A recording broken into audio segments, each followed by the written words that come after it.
Well, a right-wing historian has killed himself on the altar of Paris's famed Notre Dame cathedral in an extreme protest against same-sex marriage. Dominic Venner shot himself in front of hundreds of worshippers and tourists, forcing the cathedral to be closed for the day. In his final blog post, Venner made it clear his suicide was a protest against the country's same-sex marriage bill, which was signed into law by the French president on Saturday. There were 1,500 people inside Notre Dame Cathedral. They were promptly evacuated, but I can only imagine how shocking it was for those faithful, those tourists. Notre Dame is the Cathedral of Paris, so we realise how symbolic this event truly is. And over the channel in Britain, the House of Commons has approved same-sex marriage despite a government backbench revolt. Opponents of the bill are becoming more vocal, with the former Thatcher minister Lord Tebbit arguing that gay marriage could see him marrying his son to avoid inheritance tax. As in France, the debate has been bitter. Just 3 days ago, the editor of a gay magazine and his partner were bashed in a London park. The editor says the heightened level of political rhetoric will only encourage more homophobic attacks. Well, for more on the latest developments in Britain and France, we're joined by our Europe correspondent Philip Williams in London. Now, Phil, blowing your brains out in front of tourists at the altar in Notre Dame is a pretty extreme way of protesting. Is it clear what Dominic Venner was on about? Yes, very much so, because of his blogs, and he'd posted on his blog earlier that day. He'd also apparently left a suicide note which unofficially mirrored his comments, and they were basically anti-Islamic and they were anti-gay marriage. Now, the gay marriage legislation in France was signed into law by President Hollande just on Saturday, so it was very fresh in people's minds. It's been a very bitter debate over the last few weeks. And so he made this incredibly violent demonstration of his views in one of the most public of all places. 1,500 people witnessed this. It was a shocking event. And although what's perhaps even more shocking is some of the reaction from the far right, basically lauding his actions. And that has brought condemnation from the socialist government. Yeah, the leader of the far-right National Front, Marine Le Pen, lauded his suicide, calling it a political act. And it seems as if the right may be about to make Venner into a martyr. Yes, absolutely. I mean, let's have a look at these words given allegedly put to Twitter by Marine Le Pen. All respected Dominic Venner, whose final eminently political act was to try and wake up the people of France.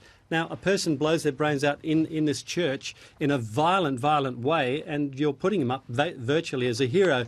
That will attract some on the far right, but it will also repel many who would be quite disgusted with, even if it was a political act, with the way he did it. Just tell us what we know about this man. One thing we've learned about him in the 1960s as a member of the OAS, the secret army organisation, as it was called, which, among other things, in protest against independence for Algeria, tried to assassinate President de Gaulle. I mean, what's he been doing since then?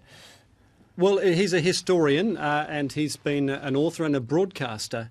And one of his comments attributed to him by other broadcasters sympathetic to his cause on the far right was read out on the radio earlier today. Quote, "I believe it's necessary to sacrifice myself to break with the lethargy that's overwhelming us. I'm killing myself to awaken slumbering consciences." And so very much he will now be, no doubt, a martyr to the right. But it's also, what it does is underline the deep divisions over these two issues of the Islamic influence in French society and the gay marriage issue. Now, the gay marriage issue is effectively, as far as the government is concerned, is over. That legislation is through, it's enacted.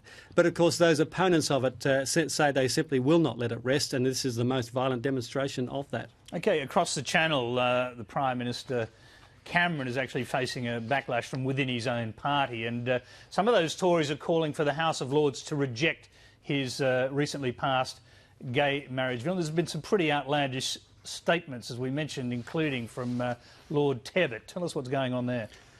Yes, 82-year-old Lord Tebbit has slightly tongue-in-cheek, I suspect, but he's put out the prospect of, if this legislation goes through, and it probably will, And I quote again, well, when we have a queen who is a lesbian and she marries another lady and then decides she'd like to have a child and someone donates the sperm and she gives birth to a child, is that child the heir to the throne? And he goes on to say, it would lift my worries about inheritance tax because I could marry my son and therefore avoid the inheritance tax issue because he would then be the spouse. Now, of course, it's not serious, but what it does do is underline the deep divisions this has caused for the Conservatives in particular, and particularly at the constituency level.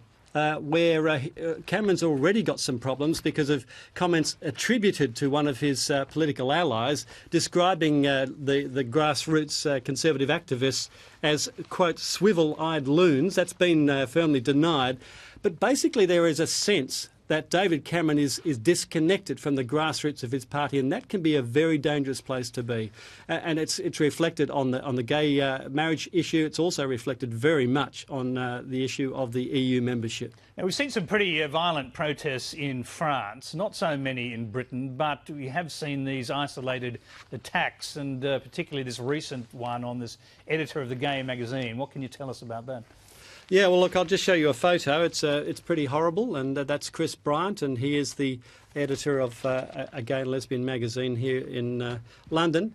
He just finished a few hours earlier putting to bed the stories about the International Day Against Homophobia. Was walking through the park with his partner late at night, just close to his home, and was set upon by about 5 or 6 people said to be in their late teens and early 20s. And they were beaten up very badly, as you can see from that photo, told to stay down, faggot, and sort of those sorts of homophobic comments. And basically he was arguing after that attack that this sort of debate that's been developing in Britain has allowed this homophobic atmosphere to grow, where it's acceptable amongst at least a very small part of the population to attack homosexuals in public places. Yeah, finally, Phil, and we're nearly out of time, but David Cameron's obviously got this Tory backlash. There's a possibility that they'll try and reject it in the House of Lords, the bill at least, but he's faced also this protest movement from the UKIP party. He's under a lot of pressure.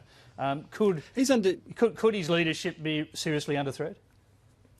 Well, probably not right now, but it's for later. It's storing up this sense that he's lost contact with Conservatives, with the grassroots, and that could be a problem for him later on. If the polls continue badly for him, if Labor looks to be stealing a march on him politically, then perhaps people will start to be questioning openly, is he the right leader for us? We're talking really, essentially, about two parties almost. The Liberal wing of the Conservatives and the capital C Conservatives. And the two just simply don't get on Europe, on issues like gay marriage. He's been criticised widely on this gay issue, even from some in the Cabinet. Philip Hammond, the Defence Minister, who said this isn't the time for this sort of debate. We don't need this right now. So his timing is being criticised. He defends it. He says he's proud of this. It's a big step forward in equality in British society, and he's not backing down. But on Europe, on that issue, and on several others, he's got very tough times ahead. Not with Labor, not with even UKIP, but within his own party. Yeah, watch this space. Phil Williams, thanks very much.